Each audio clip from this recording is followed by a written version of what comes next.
here in this case, is where that additional layer of intervention should have been. You don't have to even follow the geometries that are there. You can bring the forest through.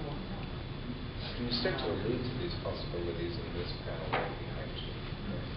You can take this wonderful study and say, and propose a whole new landform here that is glorious to come and look at. You know, I mean, who hasn't made the pilgrimage to the spiral jetty for what? I mean, that's on program. The program is essential because it's we have seen that the building program has a very small footprint, and I think the same is true for the landscape program. The program is great, but it's not enough on both sides. Sure, I mean, on the size of the landscape and on the size of the buildings. Yeah. And I think you should. I mean, it becomes a one-liner. That's the danger of this project, and I think it could be enriched by more programs.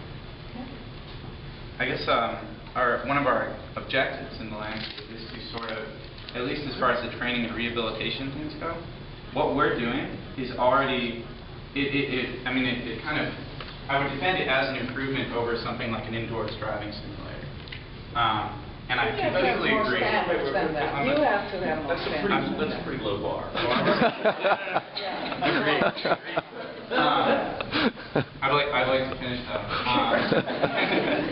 And I guess what we're trying to make, at least as a start, as a jumping off point, which is, as you're correct, that's about as far as we've been able to come this semester, is in making something that's not necessarily the spiral jetty, which is something to look at, as you said, but something that is literally for training.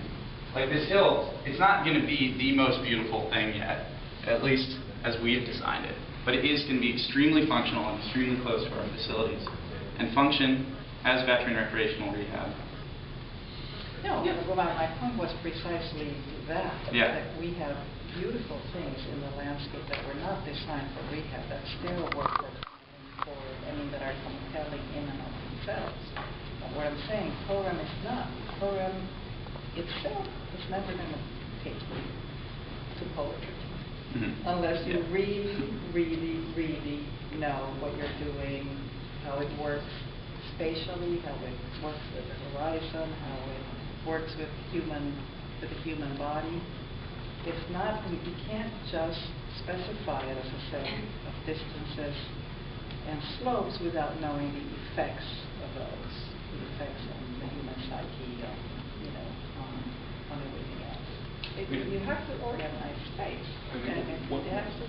Among the implications of that, I mean, I appreciate your kind of rush to defend the program, but nobody's been critical of the program, and that program and its functional response is necessary but not yet sufficient.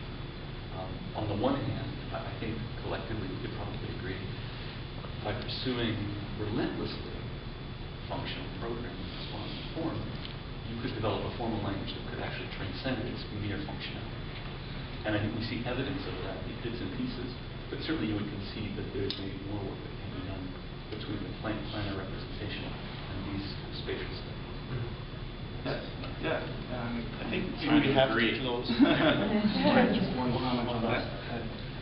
What strikes me here is that what you have, these comments are mainly right. I think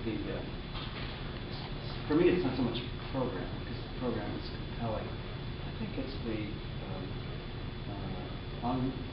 unreproachable narrative that sometimes gives you too much confidence about the project, and maybe then doesn't allow you to dig enough or to doubt it enough, because it is a kind of unreproachable narrative. It makes sense. We need it. Who would argue not to? And then you have to doubt it in a way. Because there are so many other compulsions in the site, and somehow the compelling narrative here maybe suppresses some of the other things that you do, that you know, that you operate on, that engaged in the studio. It's very airtight. The narrative is very airtight. You would leave the room and everyone would be with you. But realize the risk in that too. All right. Thank you very much.